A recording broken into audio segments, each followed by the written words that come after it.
10 eedeysano oo 9 ka mid ah ka shaqeeyaan wasaaradda caafimaadka sida agaasimaha guud ee wasaaradda Cabdullaahi Xaanshe Cali, Maxamed Buule Maxamed, agaasimaha waaxda maamulka iyo maaliyadda Mahdi Abshir Maxamed, madaxa xisaabaadka ee mashruuca wacyigelinta caafimaadka Faarax Yuusuf Maxamed, maamulaha mashruuca wacyigelinta caafimaadka Naciima Cabdiqaadir Maxamed, maamulaha mashruuca taranka iyo hooyada Axmed Aadan Maxamed, agaasimaha waaxda caafimaadka guud Dr. Cabdiqaadir Wehliye Afrax, agaasimaha waaxda saadka iyo adeegga caafimaadka ee wasaaradda caafimaadka Bashiir Cabdi Nuur, xisaabiyaha mashruuca malaariyada iyo HIV Sumaya Axmed Cismaan, xisaabiyaha mashruuca TB-da ee wasaaradda caafimaadka ayaa ay halkan ka bilaabatay maxkamadeentooda.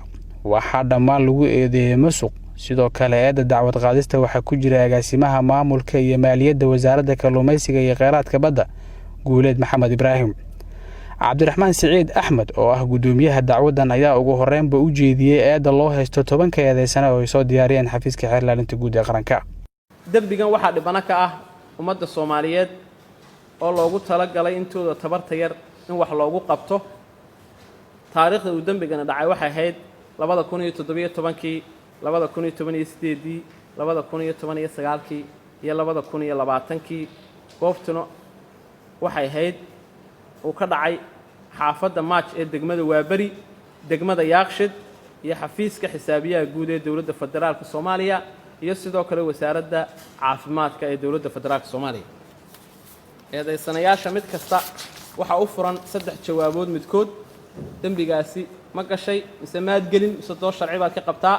labada dambe waxa kaaga jawaabi kara qareenkaaga si waafaqsan qodobka 104 faqradiisa labaad ee xeerka habka ciqaabta Soomaaliya.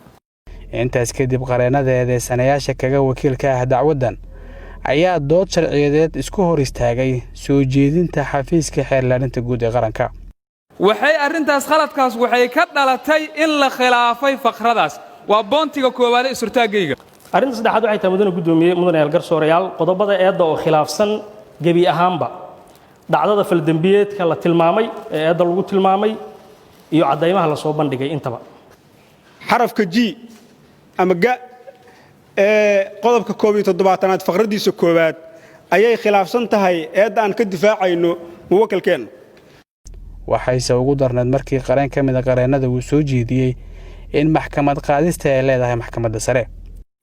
maxkamadda gobolka Banaadir ikhtisaas uma laha dacwadda qaadisteeda anoo u cuskanaya qodobada tan xeerka nidaamka garsoorka oo qodobka 5aad tirsiga 3aad C iyo qodobka 10aad tirsiga 5aad xeerka nidaamka garsoorka waxay jideynayaan in maxkamadda sare ay ikhtisaas u leedahay qaadista dacwadda xisaabaadka.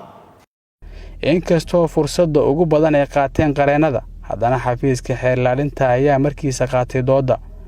waxa uu ku adkaystay inay ku saxan yihiin qodobada sharci oo soo cuskadeen ee dooda.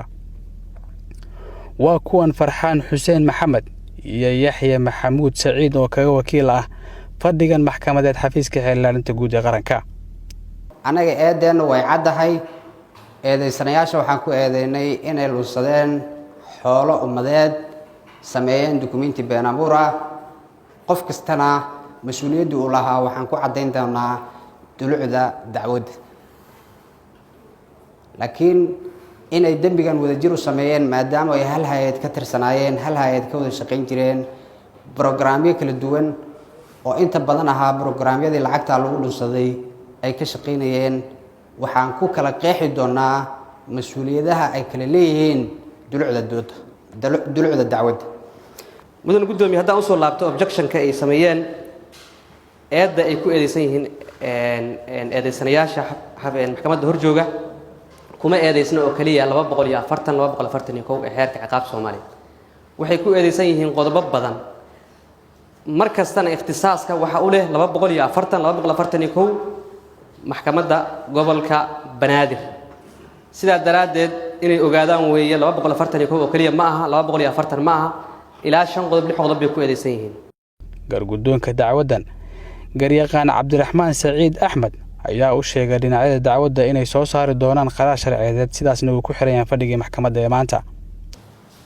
maxkamaddu waxay markay dhageysatay dooda is-hortaagga qareennada si waafaqsan qodobka 105 sidoo kale maxkamaddu markay dhageysatay